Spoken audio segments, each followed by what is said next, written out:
Social media पर जैन समाज के सबसे लोकप्रिय जैन न्यूज़ चैनल महालक्ष्मी की ओर से आपको शनिवार रात्रि 8 बजे आपके पास सादर जय हिंद। कुछ चोटों के बारे में, कई बार घाव ऐसे लग जाते हो जाते हैं कि वह कुरेदते उनको हरा रखा जाता है। आज जैन समाज पर इसी तरह से संस्कृति पर, विरासत पर, तीर्थ चल हो या अचल हो, सब पर इसी तरह हमले हो रहे हैं। चल तीर्थ है, दुर्घटनाएं की जा रही हैं, हत्याएं की जा रही हैं, नृशंस हत्या की जा रही हैं, और अचल तीर्थ हो तो उन्हें बदला जाता है, तोड़ने की धमकी आती हैं। उज्जैन में मंदिर को देख लीजिए, गोमटगिरी में दूसरे को रास्ता देख लीजिए, अपनी जगह छोड़ दो, क्या गजब की बात है। पावागढ़ देख लीजिए, 100 करोड़ ऊपर मिल जाएंगे, नीचे के मंदिरों, सिद्ध क्षेत्रों को आंख बंद कर ली जाएगी। गिरनार जी देख लीजिए, नाम मिटाने की साजिश चल रही है। प्रशासन हो या सत्ता हो, वह भी हो, पर अब इसके साथ समाज के लोग जो होते हैं, आपके कथावाचक, जी हाँ, वह भी कसर नहीं छोड़ते अपने। अभी कल दिखाया था ना आपको बागेश्वर वाले बाबा जी का, कसर उनका नहीं था, वो हम साफ कहें, वो तो आप बिलाओगे जैसे बैठाएंगे वो बैठ गए बेचारे, वो उनकी गलती नहीं है। लेकिन एक और है हमारे यहाँ कथावाचक, अब जो आज बात कर रहे हैं। अरे आपको अपना कहना है कि नग्न रूप में साधु को विहार नहीं करना चाहिए, ये कौन सी टिप्पणी हुई? हाँ, आपको अगर कथा बोलनी है अपनी बोलिए कि श्री कृष्ण जी ने गोपियों को नहाते हुए देखा था, नग्न देखा था, उन्हें कपड़े उठा के ले गए थे और बाद में सलाह दी थी कि भैया आपको नग्न नहीं नहाना चाहिए। यहाँ तक की सलाह ठीक है कि नागा साधु भभूति लगाकर चलते हैं, वो भी आप बोल सकते हैं अपने साधु के बारे में, लेकिन दूसरे साधु के बारे में इस तरह बोलना कि नग्न विहार क्यों करते हैं, नहीं करना चाहिए, सामाजिक रूप से नहीं करना चाहिए, ये कहाँ की बुद्धिमानी है, कहाँ की? बार बार तरह तरह से चोटें सामाजिक क्षेत्र में पड़ती है, आध्यात्मिक क्षेत्र में पड़ती है, सत्ता में पड़ती है, तो कहीं ना कहीं लगता है कि जानबूझकर कोई ना कोई साजिश, षड्यंत्र चल ही रहा है। सुनिए आप जरा, जो जैनियों के गुरु हैं वो निवस्त्र क्यों रहते हैं? निर्वस्त्र नहीं रहना चाहिए, हमारी जो परंपरा है। अब वो क्यों रहते हैं, उन्हीं से सवाल करना चाहिए। मैं मतलब शंकर जी की पूजा करती हूँ, साईं बाबा की भी, मतलब आपने बोला था ना कि संत के रूप में उनकी पूजा करनी चाहिए, संत के रूप में पूजा, लेकिन जब मैं पूजा करती हूँ तो मुझे उनके गुरु बार बार मतलब मेरे वो आते हैं, तो मैंने ये क्वेश्चन था कि इसका निर्वस्त्र होकर के हमारे यहाँ स्नान किया था गोपियों ने, तो भगवान ने वस्त्र चुराकर ये प्रेरणा दी कि आपको निर्वस्त्र नहीं रहना चाहिए, ना स्त्री और ना पुरुष, ना निर्वस्त्र होके नहाओ, ना निर्वस्त्र होके समाज में घूमो, ये अमर्यादित है। इसलिए हमारे यहाँ नागा साधु जो होते हैं, वो नागा साधु भी कुंभ लगता है उस समय, केवल वो भभूति लगा करके, और फिर वो स्नान, उसके बाद वो कहीं भ्रमण नहीं करते। वृंदावन के हैं कथावाचक अनिरुद्ध आचार्य। हाँ, आचार्य कोई भी लगा सकता है यहाँ पर, हमारे आचार्य से अलग है।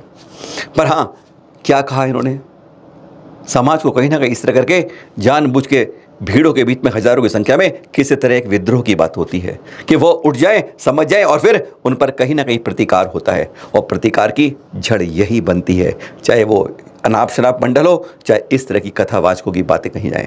सावधान रहना होगा, और सबको अगर सामंजस्य बनाना है तो क्यों दूसरे पर पत्थर फेंकते हो, कभी यह तो समझ आना चाहिए, सोच, या फिर किसी पूरे धर्म को, संप्रदाय को मिटाने की कोशिश है? सवाल तो यहीं पर आ जाता है। गजब का खेल चल रहा है आजकल, जैन छोरे छोरियां जा रहे हैं, और एक खबर आती है कि हिंदुस्तान से पाकिस्तान जा रहे हैं, चाहे हिंदू धर्म में हो चाहे जैन धर्म में हो। पता नहीं क्या ये लवेरिया फबेरिया लग गया है, आज इसने परेशान कर कर रख दिया है। और अभी तक तो ये था कि जैन छोरी मुस्लिम बन गई, हिंदू छोरी मुस्लिम बन गई। अब कमाल के बाद अब दूसरा चैप्टर आ गया है, अब गोल टोपी वाले छोरे जैन हिंदू बन रहे हैं, ये उसका प्रमाण है। मतलब अंदर जड़ में घुसकर आत्मघात के साथ ऐसा नष्ट कर देना, अभी तक बाहर जाके करते थे, अब अंदर आके हमले होंगे। इस तरह के पूरे संप्रदाय के अंदर जड़ें खोखली कर दी जाएंगी चंद वर्षों के अंदर। आमिर अली मुरादाबाद के जो दृश्य देख रहे हैं अभी, ये है उनका एफिडेविट कि मैं अब अमित माहेश्वरी बन गया हूं। क्या कहना चाहते हैं?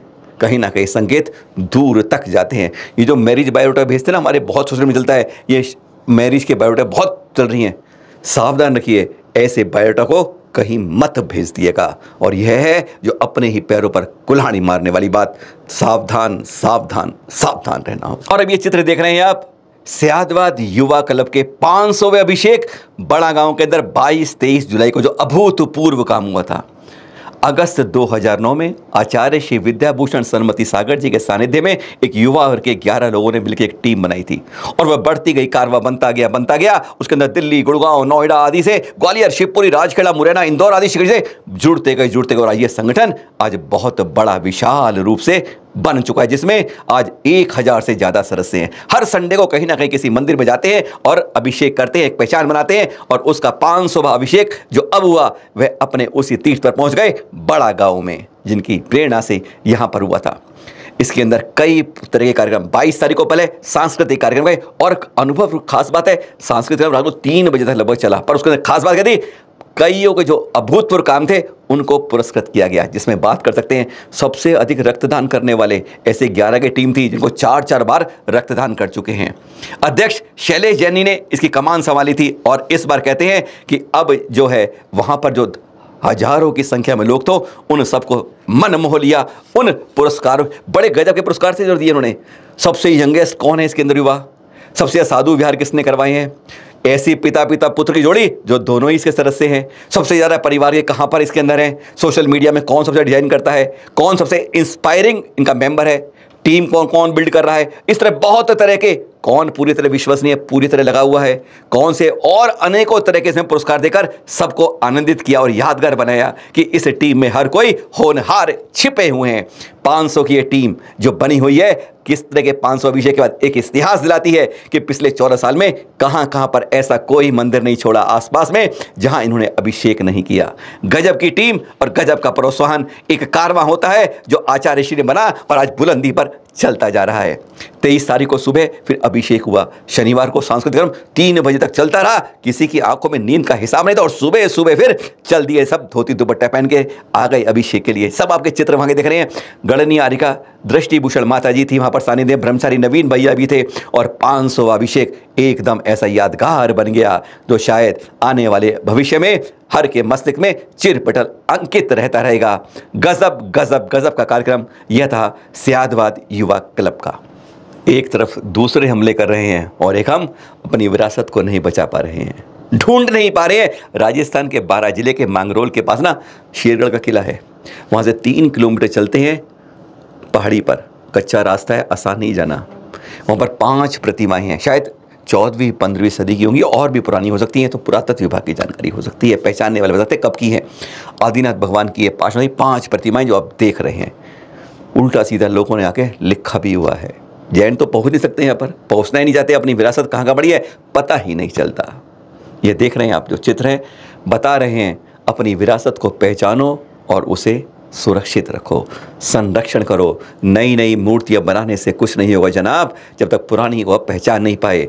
लकीर पानी में मत खींचो, पत्थर पर उकेरी लकीरों जो पीछे की भी जिंदा रहे और आगे भी बनती रहे। ये आज जो पानी की लकीर बनती है ना, आगे खींचो पीछे साफ, इससे संस्कृति और विरासतें नहीं बसती हैं जनाब। हाँ, साथ में यह भी मिला है एक शिलालेख 17वीं शताब्दी का है, जिसमें बहुत कुछ लिखा है, इतिहास बताता है यहाँ का अपना ही। एक अनुरोध आपसे भाई साहब, जब आपको मिलती हैं प्रतिमाएं तो वहाँ जूते चप्पल लेके मत खड़े हो और ऐसे इसको फ़ोटोशूट करवाने की नहीं, एक सम्मान के रूप में करो, क्योंकि सोशल मीडिया पे चलती हैं, पहचान बनती है उसकी एक अच्छे रूप में।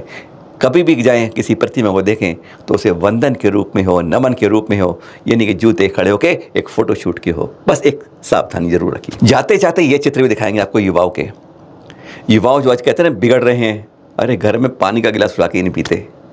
और यहाँ पर देख रहे हैं आप, ये जबलपुर के चरगांव क्षेत्र के मंदिर के हैं, किसी तरीके से मंदिर के अंदर अपना योगदान दे रहे हैं, सीमेंट उठा रहे हैं, ईंट उठा रहे हैं और कार्य कर रहे हैं। सारी युवा टीम है। इस तरह के युवाओं को हमें अपने साथ जोड़कर आगे बढ़ाना होगा।